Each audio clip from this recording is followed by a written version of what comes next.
మనమందరం లేచి నిలబడి దేవుని వాక్యాన్ని చదువుకుందాం.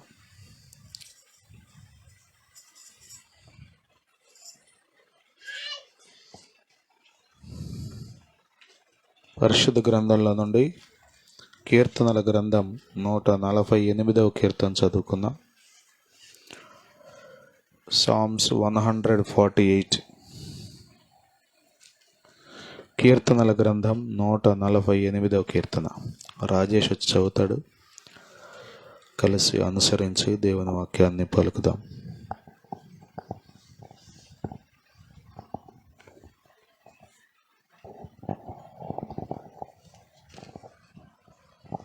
హల్లెలూయా. యెహోవాను స్తుతించుడి, ఆకాశవాసులారా యెహోవాను స్తుతించుడి. ఉన్నత స్థల నివాసులారా ఆయనను స్తుతించుడి. ఆయన దూతలారా మీరందరూ ఆయనను స్తుతించుడి. ఆయన సైన్యములారా మీరందరూ ఆయనను స్తుతించుడి. సూర్యచంద్రులారా ఆయనను స్తుతించుడి. కాంతిగల నక్షత్రములారా మీరందరూ ఆయనను స్తుతించుడి. పరమాకాశములారా, ఆకాశము పైనున్న జలములారా ఆయనను స్తుతించుడి. యెహోవా ఆజ్ఞయ్యగా అవి పుట్టెను. అవి యెహోవా నామమును స్తుతించునుగాక. ఆయన వాటిని నిత్య స్థాయువులుగా స్థిరపరిచి ఉన్నారు. ఆయన వాటికి కట్టడ నియమించెను. ఏదియు దానిని అతిక్రమింపదు. భూమి మీదనున్న మకరములారా, అగాధ జలములారా యెహోవాను స్తుతించుడి. అగ్ని వడగండ్లులారా, హిమమా, ఆవిరి, ఆయన ఆజ్ఞను నెరవేర్చు తుఫాను, పర్వతములారా, సమస్తమైన గుట్టలారా, ఫలవృక్షములారా, సమస్తమైన దేవదారు వృక్షములారా, మృగములారా, పశువులారా, నేలను ప్రాకు జీవుల్లారా, రెక్కలతో ఎగురు పక్షులారా, భూరాజులారా, సమస్త ప్రజలారా, భూమి మీదనున్న అధిపతులారా, సమస్త న్యాయాధిపతులారా యెహోవాను స్తుతించుడి. యవ్వనులు, కన్యలు, వృద్ధులు, బాలురు అందరును యెహోవా నామమును స్తుతించుదురుగాక. ఆయన నామము మహోన్నతమైన నామము. ఆయన ప్రభావము భూమి ఆకాశములకు పైగానున్నది. ఆయన తన ప్రజలకు ఒక శృంగముగాను హెచ్చించుచున్నాడు. అది ఆయన భక్తులందరికీ, ఆయన చెంతజేరిన జనులకు, ఇజ్రాయేలీయులకు ప్రఖ్యాతికరముగానున్నది. యెహోవాను స్తుతించుడి. ఆమేన్.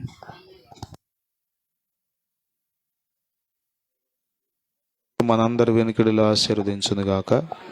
దయచేసి కూర్చోండి.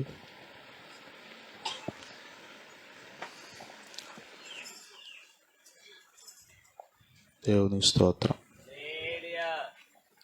హల్లెలూయా, హల్లెలూయా. దేవుని పరిశుద్ధ నామమునకు మహిమ కలుగును గాక. మహాదేవుడును లోకరక్షకుడునైన యేసుక్రీస్తు వారి శ్రేష్టమైన నామంలో ఈ పునరుత్థాన దినం దేవుని సన్నిధికి కూడి వచ్చిన మీ అందరికీ హృదయపూర్వక వందనాలు. అందరికీ వందనాలు. దేవునికి స్తోత్రాలు. హల్లెలూయా, హల్లెలూయా, హల్లెలూయా. దేవుడు అందరిని ఆశీర్వదించును గాక. 148వ కీర్తన మనం చదువుకుందాం. భక్తుడు సృష్టిలో ఉన్నటువంటి వాటన్నిటినీ ఇక్కడ మెన్షన్ చేస్తూ ఉన్నాడు. సహజంగా స్తుతించడం అంటే మనకు నోరుంది కాబట్టి నోటితో స్తుతిస్తున్నాం. యేసయ్యా మీకు వందనాలు, థ్యాంక్ యూ జీసస్, ఇలా రకరకాలుగా మనకున్నటువంటి భాషల్లో కదా, తెలుగు వచ్చిన వాళ్ళు తెలుగులో, హిందీ వచ్చిన వాళ్ళు హిందీలో, రకరకాలుగా మనం స్తుతిస్తున్నాం. మరి గుట్టలు, కొండలు, పర్వతాలు, సూర్యుడు, చంద్రుడు అంటే సృష్టిలో ఉన్నవన్నీ కూడా స్తుతించును గాక అంటున్నాడు. అవి ఎలా స్తుతిస్తాయి చెప్పండి? వాటికి నోరు ఉన్నాయా? మాట్లాడట్లా మీరు? ఉన్నాయా లేవా? లేవు. మరి అవి ఎలా స్తుతిస్తాయి?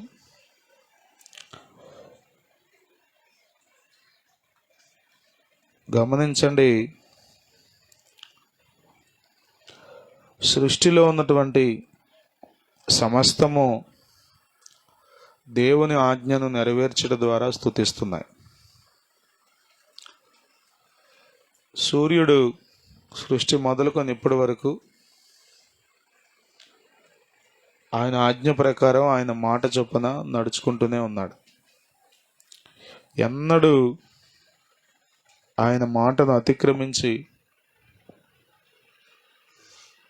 తన క్రమాన్ని మారి సూర్యుడు తనకు వచ్చినట్లుగా లేకపోతే తనకు నచ్చినట్లుగా ప్రవర్తించినట్లుగా మనం చూడం. లేకపోతే సృష్టిలో ఉన్న ఏదైనా సరే,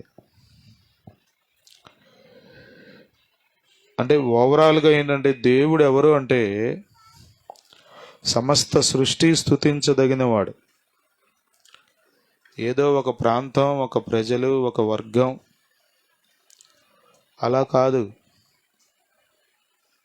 సృష్టిలో ఉన్నటువంటి సమస్తము స్తుతించుటకు యోగ్యమైన వాడు మనం ఆరాధించే ప్రభువు. దేవునికి స్తోత్రం. హల్లెలూయా, హల్లెలూయా. మనిషి రకరకాలుగా దేవుని విషయంలో అభిప్రాయాలు కలిగి ఉన్నాడు. కానీ దేవుడు అలాంటి వాడు కాదు. సూర్యుడు దేవుడు కాదు, సూర్యుడే దేవుణ్ణి స్తుతిస్తుంది. చంద్రుడు దేవుడు కాదు, చంద్రుడు తనను కలుగజేసిన దేవుణ్ణి స్తుతిస్తుంది. కొండ దేవుడు కాదు, కొండ తనను కలుగజేసిన దేవుణ్ణి స్తుతిస్తుంది. అర్థమవుతుందా? నక్షత్రాలు దేవుళ్ళు కాదు, నక్షత్రాలను కలుగజేసిన దేవుడు ఒక ఆయన ఉన్నాడు. అవన్నీ నక్షత్రాలన్నీ దేవుణ్ణి స్తుతిస్తున్నాయి. దేవునికి స్తోత్రం కలుగును గాక. హల్లెలూయా, హల్లెలూయా. అర్థమవుతుందా? చెట్టు దేవుడు కాదు, చెట్టు కూడా దేవుణ్ణి స్తుతిస్తుంది. నేలను ప్రాకే జీవులు, రెక్కలతో ఎగిరే పక్షులు, మృగములు, పశువులు కదా. కుక్క దేవుడు కాదు, కుక్క ఎన్నటికీ దేవుడు కాడు, కాలేదు. మనిషి ఎన్ని చేసినా కుక్కే కదా. ఈ మధ్యన సుప్రీంకోర్టు ఒక తీర్పు ఇచ్చింది కుక్కల గురించి, మీరు చూసే ఉంటారు. వీధి కుక్కలన్నీ లోపల పడేయండి అని. పాపం ఒక ఆమె కన్నీరు గారు చేడుస్తుంది, కుక్కలను అట్లా చేసేస్తే ఎట్లాగని. ఆమె ఊరికే ఒక్కసారి మన కాజ రోడ్లో తిప్పాలి. కారు దిగమ్మా నువ్వు, ఒక్కసారి దిగి 4 రౌండ్లు వేసి చాలు.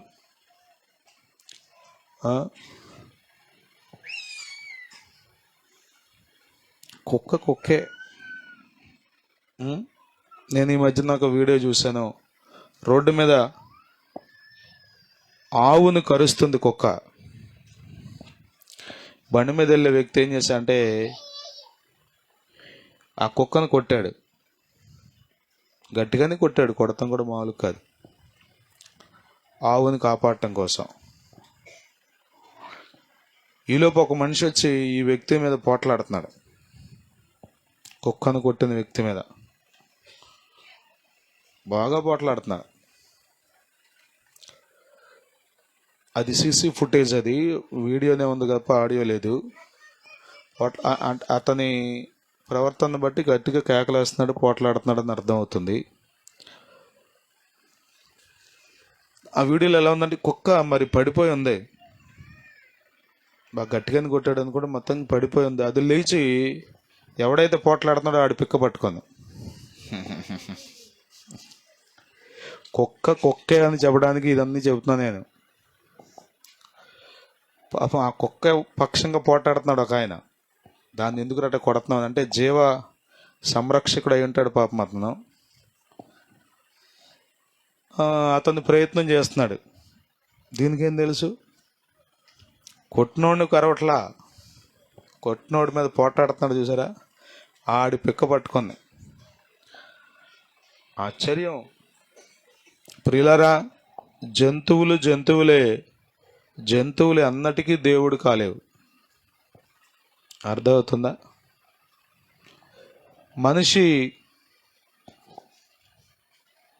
మనిషి మాత్రమే దేవుణ్ణి ఎరగకుండా బ్రతుకుతున్నాడు.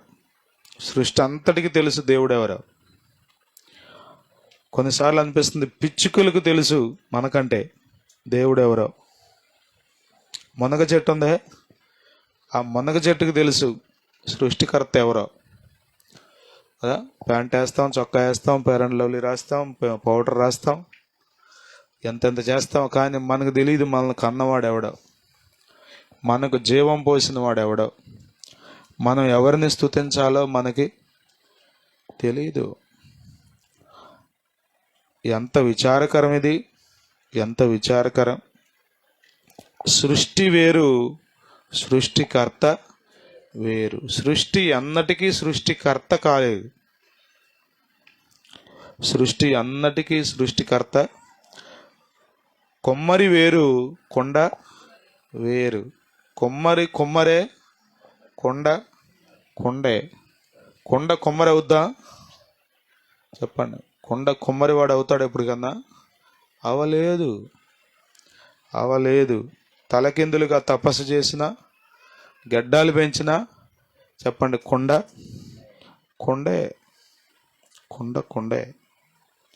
ప్రియులారా, జ్ఞాపకం చేసుకోండి, దేవుడు మనకి ఎంతో జ్ఞానం ఇచ్చాడు. జ్ఞానమేమీ లేని పశువులే ప్రభువుని ఆరాధిస్తుండగా దేవుని స్వరూపంలో చేయబడిన మనం ఎంతగా ప్రభువుని ఆరాధించాలి? మనం ఆయన్ని స్తుతించబద్దులమై ఉన్నాం. దేవుని స్తోత్రం. హల్లెలూయా, హల్లెలూయా. మనం అప్పుడప్పుడు కాదు, ఎల్లప్పుడూ ప్రభువుని స్తుతించాలి. ఆదివారం మాత్రమే కాదు, ఎల్లప్పుడూ మనం ప్రభువుని స్తుతించాలి. దేవుని స్తోత్రం.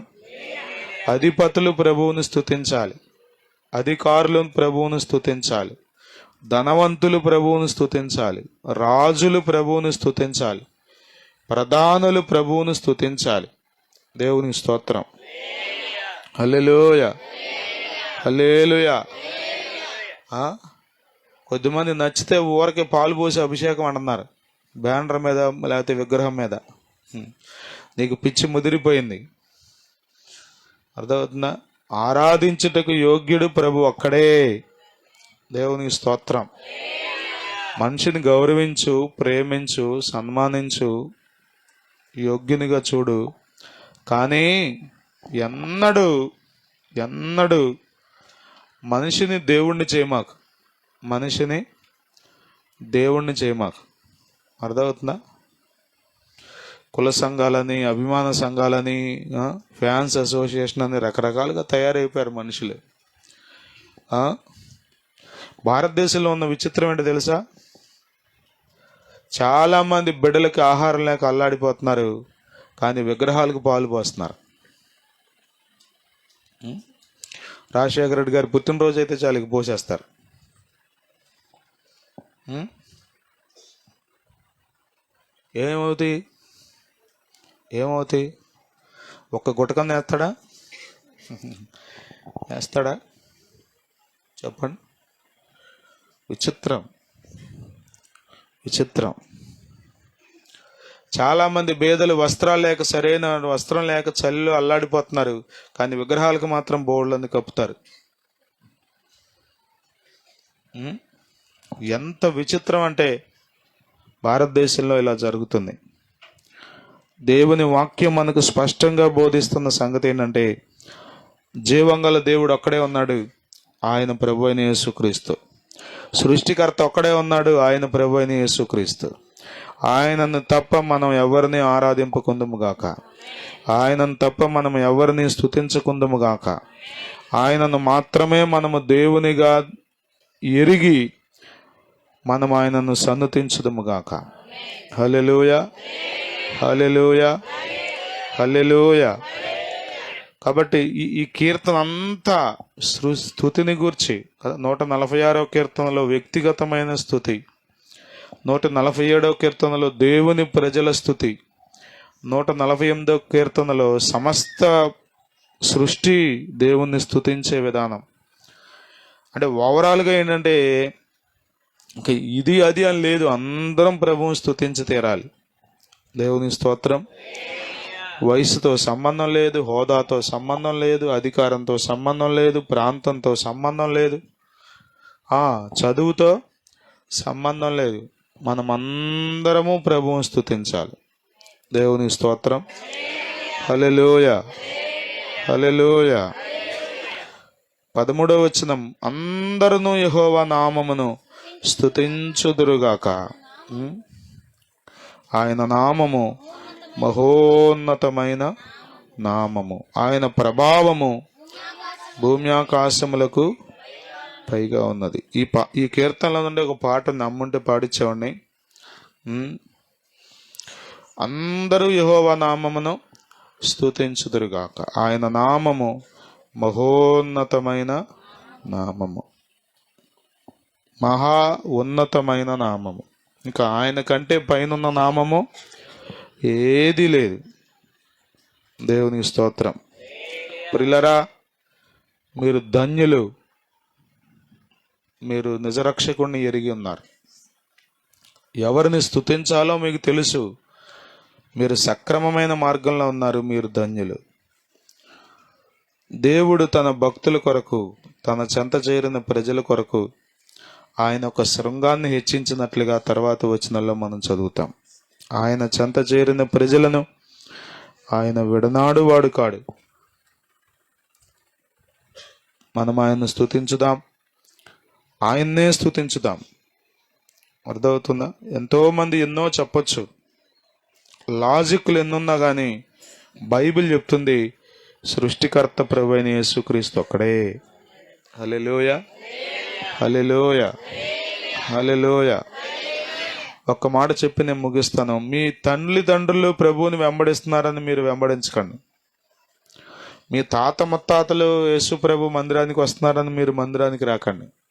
ఒక్కసారి మీరు ఆలోచన చేయండి, యేసు ప్రభు ఎవరో, దేవుడు ఎవరో, ఎందుకు ఆయన ఆరాధించాలో, ఎందుకు మిగతావన్నీ పక్కన పెట్టి మరి కదా. చాలామంది చెప్పేది నేను అందరిలో ఒకడని. ఆయన అందరిలో ఒకడు కాదు, ఆయన ఒక్కడే దేవుడు. దేవుని స్తోత్రం.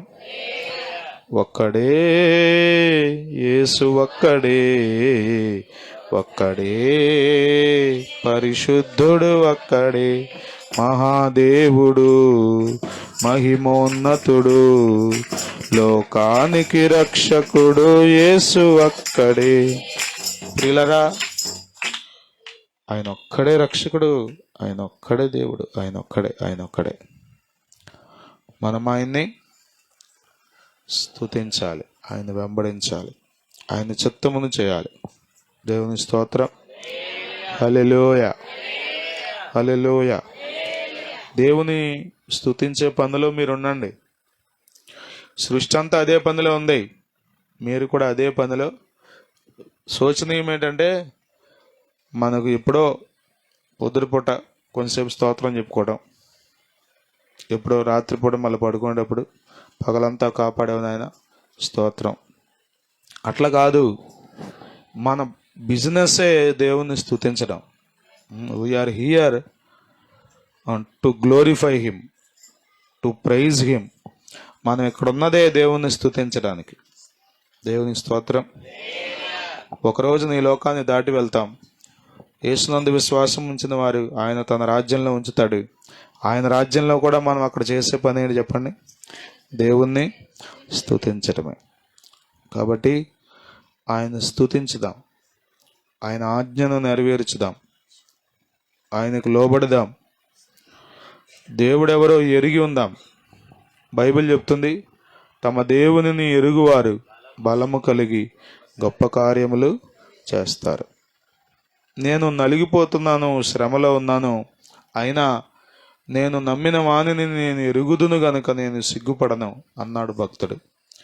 మనం ఎన్ని కష్టాలు వచ్చినా, ఎంత ఇబ్బంది వచ్చినా, ఎంత సుడిగుండాల మధ్యలో ప్రయాణం సాగుతున్నా, నీకు దేవుడెవరో తెలిస్తే, నీవు ఆరాధించేది ఎవరినో తెలిస్తే, నీకు గొప్ప ధైర్యం, గొప్ప బలం. ఎన్నడూ సిగ్గుపడవు. యేసు ప్రభు నమ్మిన వారు ఎన్నడూ సిగ్గుపడరు. యేసు ప్రభు గురించి సిగ్గుపడరు, వారికి ఉన్నటువంటి కష్ట నష్టాల గురించి కూడా సిగ్గుపడరు. చాలాసార్లు మనం అలా అనుకుంటాం, నాకు వ్యాధి ఉంది కదా, వ్యాధిగా ఉన్న వాడి కొరకు నేనేం చేయగలనని. నాకే బలహీనత ఉంది కదా, నేను ఆ బలహీనత ఉన్న వాడి కొరకు ఏం చేయగలనని. లేదు లేదు, యేసు నామం మహోన్నతమైన నామం. దేవుని స్తోత్రం. ఒక వ్యాధికి ఒక పేరు ఉంది కదా, ఈ పేర్లన్నిటికంటే పైన ఉన్న నామం అది. ఆమేన్. హల్లెలూయా, హల్లెలూయా. ఎన్నో పేర్లు. క్యాన్సర్లోనే రకరకాలంట. క్యాన్సర్లో, జ్వరాల్లోనే మలేరియా, టైఫాయిడ్, వైరల్, డెంగ్యూ, ఏరే చికెన్ గున్యా, మటన్ గున్యా, ఎన్ని గున్యాలు. ఈ పేర్లన్నిటికంటే చెప్పండి, అది మహోన్నతమైన నామం. అంటే వీటన్నిటికీ పైగా ఉన్న నామం యేసయ్య నామం. హల్లెలూయా, హల్లెలూయా. భూలోకమంతటా మేలైన నామం యేసయ్య నామం. అనే నామముల కంటే పైనున్న నామం, రక్షించే నామం. దేవుని స్తోత్రం. హల్లెలూయా. అర్థమవుతుందా? మనాళ్ళు రకరకాలుగా రాపించేవాళ్ళు చిన్నప్పుడు. 1 సార్లు రాస్తే ఏదో జరుగుద్దని. నాకు తెలీదు దాని గురించి, కానీ ఒకటి మాత్రం చెప్పగలను, మీ నోట యేసు నామం ఉంచండి, మీ నోట స్తుతి ఉంచనివ్వండి. మీ జీవితంలో ఎలాంటి పెను మార్పులు జరుగుతాయో మీరే చూస్తారు, మీరే సాక్ష్యం ఇస్తారు, మీరే అనేకులకి చెప్పడం ప్రారంభిస్తారు. ఆమేన్. యేసు నామం మీ నోట ఉండాలి. స్తోత్రం. హల్లెలూయా. మీ నోట యేసు నామం ఉంటే అపవాది గడగడ వణుకుతాడు. మీ నోట యేసు నామం ఉంటే దయ్యపు శక్తులు అడలిపోతాయి. ఇష్టం ఉండదు. అర్థమవుతుందా? ఇష్టం ఉండదు. చాలాసార్లు మనం అమ్మా అయ్యా అంటా ఉంటాం బాధలో మూలుగుతూ. కానీ ఈ అమ్మా అయ్యా కంటే కూడా యేసయ్యా అనండి. ఒక మాట చెప్పనా, మిమ్మల్ని అననేవాడు అపవాది. సంతోషం వింటున్నావా? రెండు చేతులు చెవుల మీద పెట్టా, వినకూడదు అనుకున్నా. ఇటు చూడు. కాబట్టి యేసు నామాన్ని పలకనివ్వడు.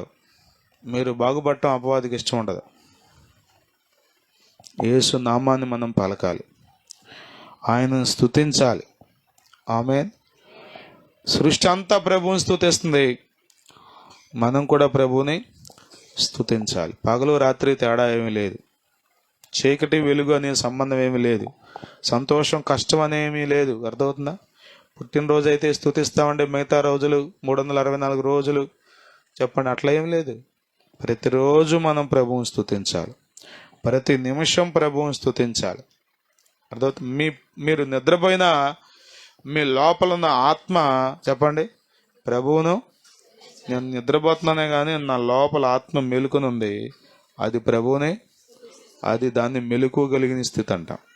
ఆమేన్.